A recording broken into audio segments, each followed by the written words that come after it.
Roma Wines present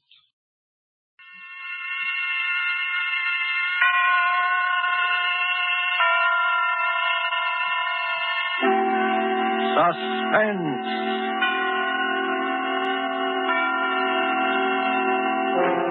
Tonight, Voyage Through Darkness, starring Olivia de Havilland and Reginald Gardner.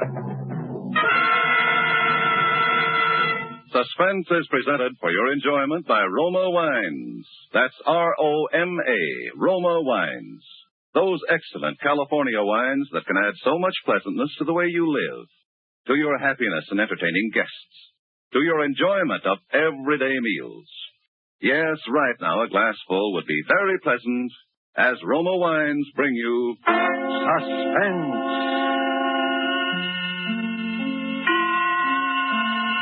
This is the Man in Black, here for the Roma Wine Company of Fresno, California. Tonight from Hollywood, we bring you the distinguished American leading lady of the screen, Miss Olivia de Havilland. Miss de Havilland appears as a girl named Judith Webster, who found herself embarked upon a journey into darkness. Traveling with her on this perilous voyage is that suave and debonair actor, Mr. Reginald Gardner. So with the performances of Mr. Havilland and Mr. Gardner in this sea-going adventure play, we again hope to keep you in suspense.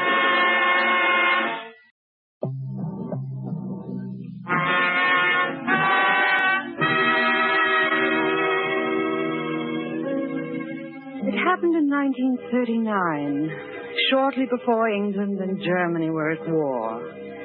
I was in London, serving as traveling companion to Mrs. Edna Prescott, a wealthy, quite elderly American woman. She wasn't a pleasant person, and the city's practiced blackouts were a particular source of annoyance to her. I remember thinking how ironic it was that she should die during one of them. I even thought it the cause, until the doctors assured me her death was due to a common heart ailment. I was very busy for the next few days, arranging passage to America, getting my train ticket down to Southampton, and carrying out the promise I had made so many times to Mrs. Prescott. I didn't relish any part of that. Miss Webster, oh, yes. The young woman who's escorting the casket. Oh, here's your ticket. Gate 5, please. Both trains for Southampton! This way, please! The young woman who's escorting the casket. He said it so matter-of-factly, as if such things occurred every day. I suppose they do. And yet, every minute on that train I felt uncomfortable, on edge. It seemed as if the trip to Southampton and the steamer docks would never end. I remember how glad I was when it did, and how cheerful the steward's voice sounded as he greeted me at the head of the gangway. Good evening, miss. Welcome aboard. May I show you to your cabin? Please do, steward. I'm very tired. 12A at B deck. This way, miss. Police tracking down blackout killer! Police hot on trail the blackout killer! I hope they get him all right, miss. Get who? Police have new clue on blackout killer! Boy, that blackout killer. The police have a new clue on him, he says. Oh, yes. An awful thing. Here we are, miss. 12A. You have it all to yourself. Thank you, steward. Oh, I'm sorry. Here you are. Oh, it's quite all right, miss. Thanks, and good night. Call me if you need me now. Good night. In my stateroom, perfectly safe, I realized how jittery I'd been, how upset. And now, how relieved. Suddenly I began to laugh right out loud. My fears had been so foolish, so very foolish.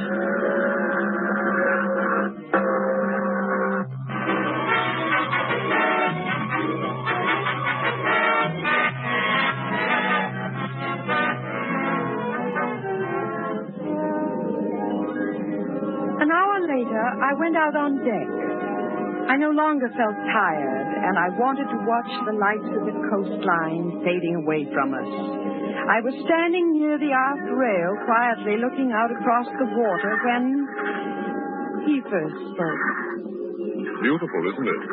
Oh, I'm sorry. Did I frighten you? Oh, yes. Yes, you did. I didn't realize there was anyone near that lifeboat. Well, I'm sorry. I was sure you saw me. I never would have... Well, it's all right, really. I've been nervous tonight anyway. I'm not always so jumpy. What you need is an ocean voyage. Maybe that's it.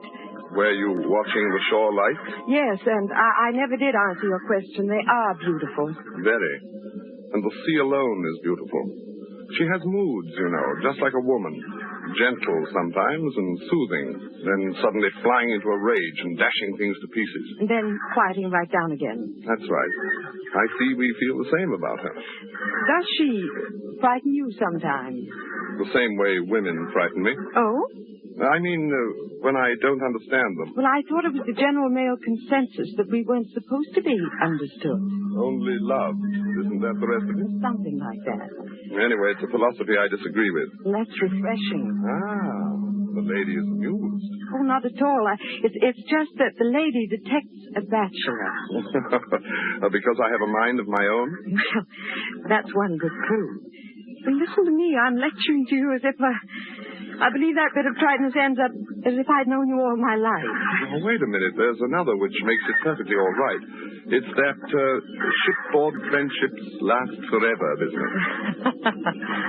However, my name is Alan Bruce. Yours? Judith Webster. Miss or... Miss. Good. Well, we got through that. Quite nicely. You suppose we could get through a dance? There's music in the salon. Well, there's no longer any view of the shore lights. However, you did say the sea alone was beautiful. I was so wrong. There's nothing as monotonous as all that water. It is kind of flat. Yes, well, let's trade it for champagne, shall we? Be with you in a minute. Where are you going? Well, just over here. Wanted to do the skipper a little favor.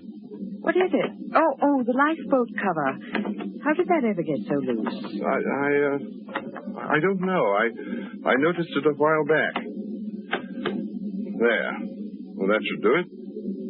Strange. It was almost as if... Oh, no. Well, what were you going to say? Well, I was going to get melodramatic and suggest that someone might have been hiding there.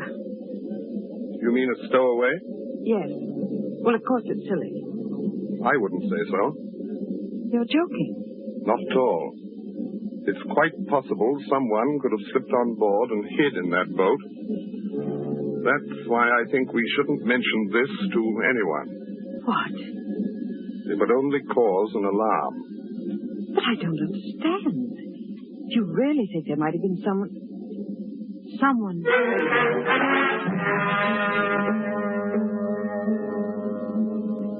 I shall never forget that moment, and the thoughts which went racing through my mind, my nervousness on the train, those horrible headlines about the blackout killer that newsboy had shouted an hour before, Alan's strange attitude about the lifeboat, the whole unpleasant nature of this voyage, and my promise to Mrs. Prescott.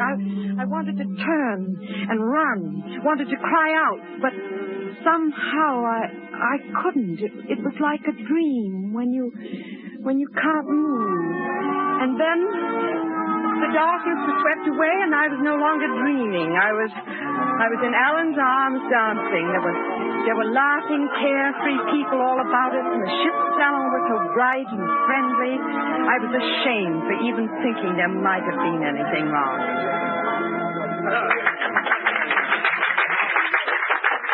Had enough?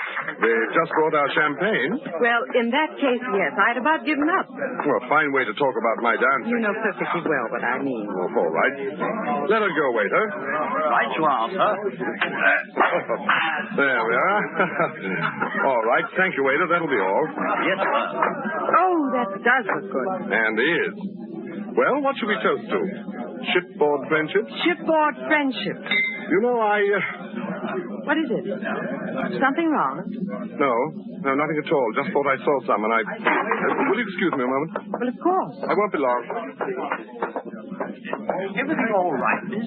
Oh, excuse me, miss, but the gentleman, he dropped this billfold. Oh, thank you, waiter. I didn't notice. Would you just leave it there on the table? Very good, miss. There you are. The billfold fell open as the waiter placed it on the table. I couldn't take my eyes from it. There was an identification card in plain sight. The name on the card was not Alan Bruce. It was Charles Drew.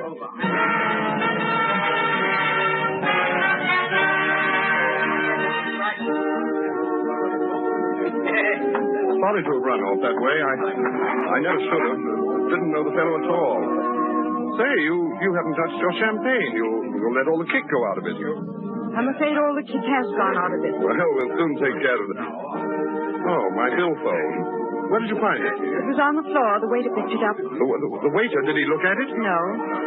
Well, we found an honest man, eh? Have to remember him. Hadn't you better look to see if you found an honest woman? I'll take a chance. On my honesty, yes. But what about a woman's curiosity? Oh, I see. Well, now you know. Well, I must be more careful of my things in future. But you know, I'm sure you wouldn't tell anyone anything. No? No. I knew from the very first that I could trust you. Implicitly. Stop your music. Stop your music. Stop. Hey, what's happening? What's up, Stuart? Why is the music stop? What's the matter? Attention, everybody. The first officer has something to say to us. Ladies and gentlemen, I'm sorry to break in on your dancing this way, but I assure you this won't take long. We've just received a radiogram from London, and I must ask your cooperation. Nothing important. Maybe it's war with Germany. No, it isn't war.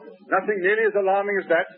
However, the London police suspect that we're carrying a stowaway, and they've asked us to make a thorough search of the ship and report back to them. Really? Must be a criminal. A criminal? Oh, no, I don't think so. The blackout killer. A killer on our ship? Now, wait a moment, please, ladies and gentlemen. It won't help to get excited.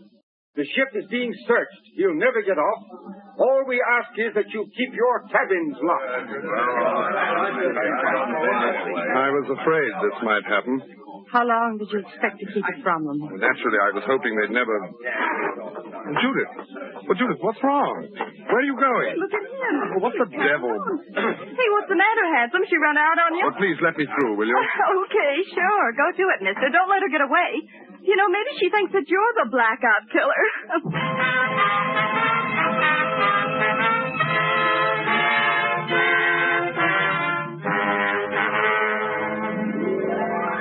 Tonight for Suspense, Roma Wines are bringing you Olivia de Havilland and Reginald Gardner. You have heard them in the first act of Voyage Through Darkness by Joel Malone.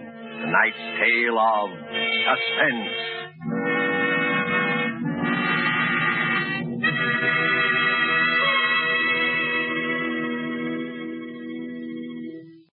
It is a fact that connoisseurs of many foreign lands have discovered the excellence of Roma wines, the greatness of California's wine country from which Roma comes. But millions of Americans also know these things and have made Roma by far the most popular, the largest selling of all America's wines.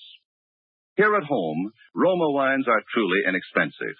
For only pennies a glass, your meals, your entertaining, can have the added delight of superb Roma wines. You will find them constant in quality, of unvarying excellent taste and character. Fine products of age-old winemaking skill, perfected by modern knowledge. To start enjoying this really fine wine yourself, simply place on the table with dinner tomorrow a well-chilled bottle of hearty, ruby red Roma California Burgundy.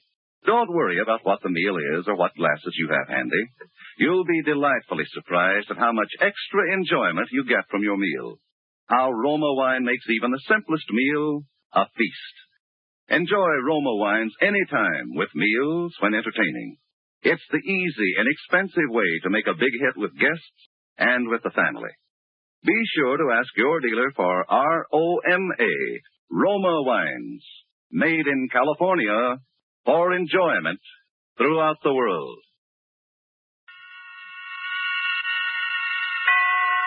And now it is with pleasure that we bring back to our soundstage Miss Olivia de Havilland and Mr. Reginald Gardner as they continue Voyage Through Darkness, a tale well calculated to keep you in suspense.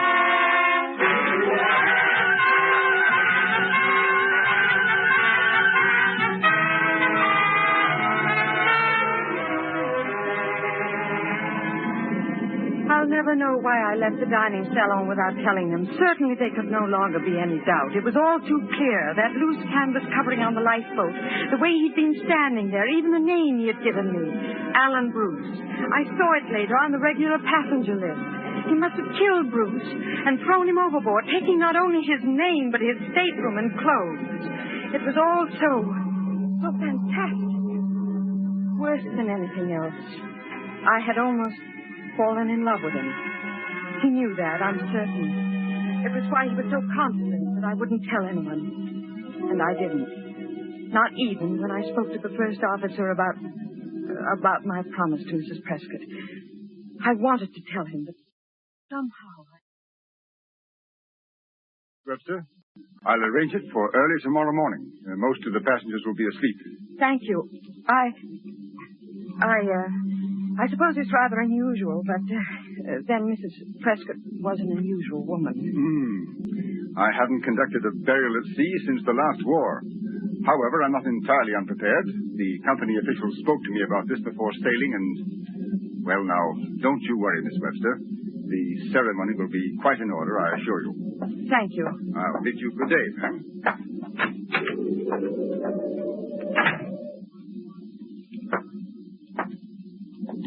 I wish you hadn't done that. Oh, I'm sorry. I seem to have a habit of startling you. What do you want? How long have you been standing there? Long enough to overhear that conversation. You had no right. What are you doing in my cabin? Please, I know what you're going to say. I had no right to be here or to listen. However, it's fortunate that I did. What do you mean? I didn't know that it was Mrs. Prescott's desire to be buried at sea. No one knew it. But it was her last wish. I promised her would be carried out. And tomorrow morning you're keeping that promise? Yes. And now, if you'll excuse me, I don't feel very well. I'd like to... Wait, please, Judith. You've been avoiding me, haven't you? Yes, I have. I hope it's only because you've been upset about Mrs. Prescott, I mean. That's one reason. Oh, I'm sorry. I almost thought we were beginning to, to become very good friends. You know, you're the only person on board whom I can trust. You're very sure about that, aren't you? Of course. You know who I am and what I'm doing on this ship, and yet you've told no one. I've wanted to. I know. Women were never meant to keep secrets.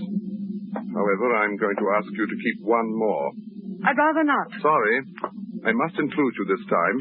You see, it requires a change in your plans so they'll fit in with mine. I'm afraid I don't understand. It's very simple. Judith, this may upset you, but I must ask that you tell them that you've changed your mind, that you don't want Mrs. Prescott buried at sea.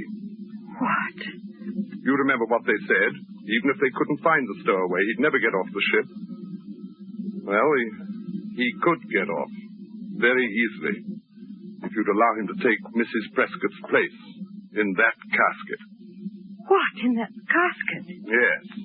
Clever, eh? Clever? Well, not every man would think of it. Simple as it may seem, everyone's searching the ship, questioning each passenger, and all the while the man they were seeking would be safe inside the casket. He would only have to wait, patiently, and then be hoisted from the ship's hold, lowered onto the pier, and whisked safely away in a funeral car. And when he was discovered by the funeral attendants? Oh, I'm sure they'd be so shocked at the dead coming to life, he'd have little trouble in... Stop it! Stop it, you hear? If you haven't any respect for the dead, I'm afraid I have. Oh, Mrs. Prescott, you mean? I should have told you that part of it. Her last wish has already been carried out. You see, her body was removed from the casket the night we sailed. Mrs. Prescott is already buried at sea. You've thought of everything, haven't you? Yes. In my position, one must.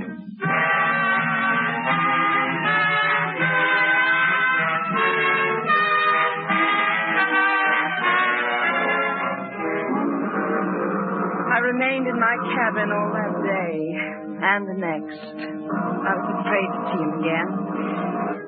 I can't explain the strange fascination he held over me. I remember how surprised the first officer looked when I told him I had changed my mind about the burial. It was as if he sensed the truth, as if he knew Mrs. Prescott's body wasn't in the casket, that it was empty. But of course it was only my imagination and my sense of guilt for this terrible wrong I was doing.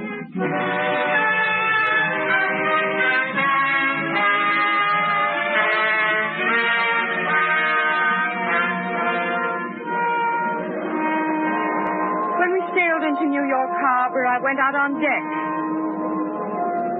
He was standing there near the port rail. I went up to him. He turned and smiled as if he'd been expecting me. Oh, there you are. I've missed you. Haven't been under the weather? No, I've been perfectly well. You had me worried, not showing up at dinner. You know, I've come to depend on you. Yes, I know. I've decided not to let you get away from me. After this is all over, we must, We haven't much time. Oh, that's right. It may not be easy. Wish me luck? Haven't I done more than that already? Yes, of course. Only, like this, Judith.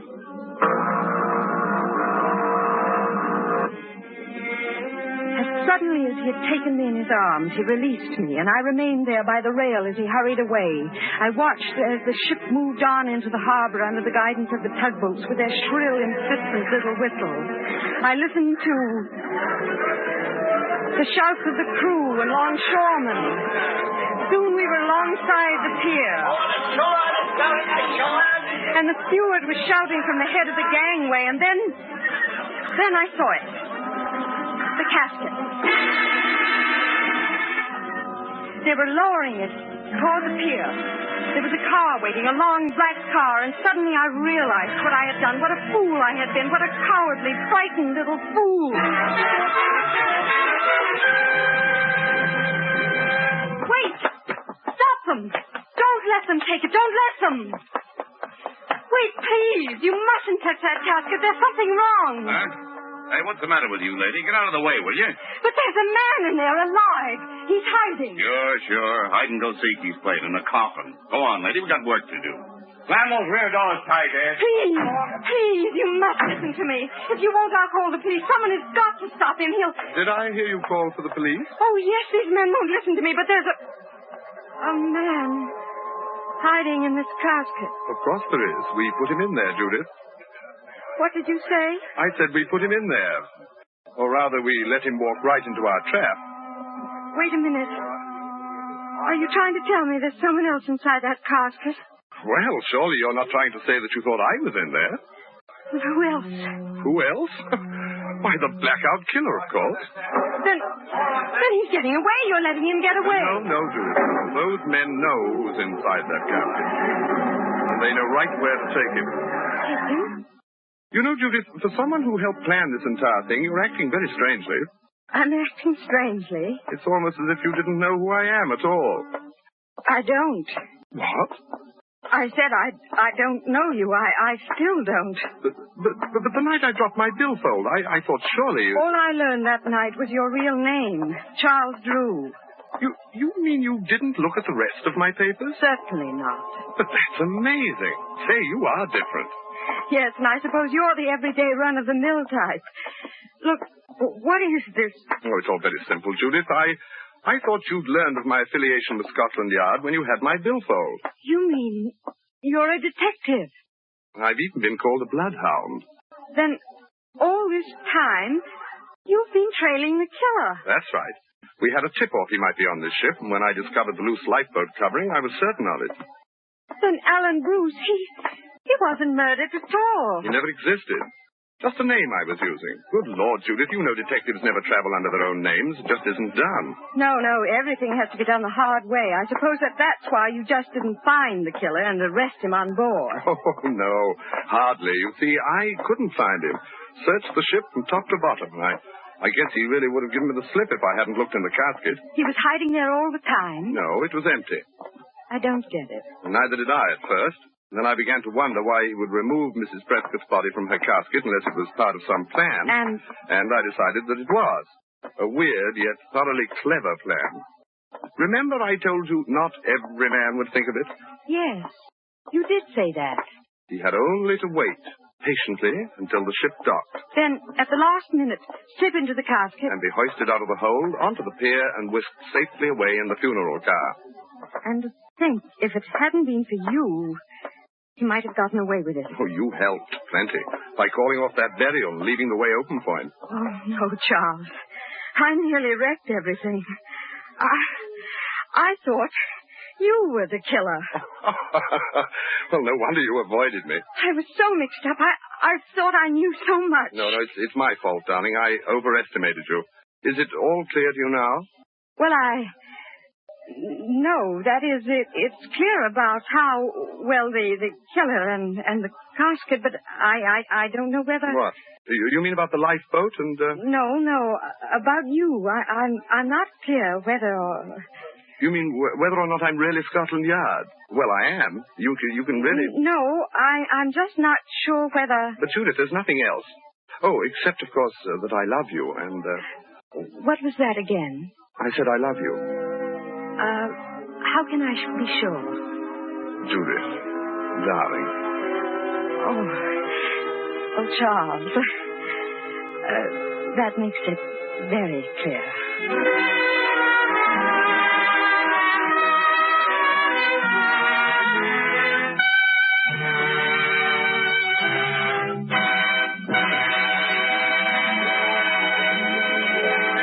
And so closes Voyage Through Darkness, starring Olivia de Havilland and Reginald Gardner. Night's study in Suspense. Suspense is produced and directed by William Spear. If you are one who does not yet know how much and how delightfully Roma wines add to your meals, well, let me urge you not to miss out any longer on such a treat as this. There's nothing complicated about it. Just get and serve Roma wine with any meal or any time, in any kind of glass you wish. Serve it chilled. Try the many different kinds of Roma wine until you find those you like best of all. Try Roma California Sherry with its wonderful nut-like flavor as an appetizer. Or Ruby Red Roma Burgundy, or the deliciously delicate-flavored Roma Sauterne. These superb wines cost you only pennies a glassful, yet they make even the simplest meal taste like $1 million. Get some today. And if your dealer is temporarily out of Roma, please try again soon.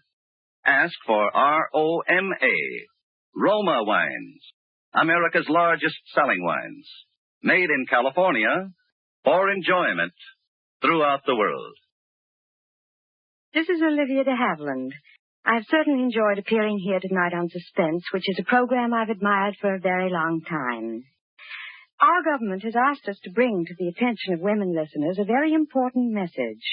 In spite of our wonderful victories on all the fighting fronts, you must remember that the war is by no means over or nearly over. Hundreds of thousands of women must get into war work this year.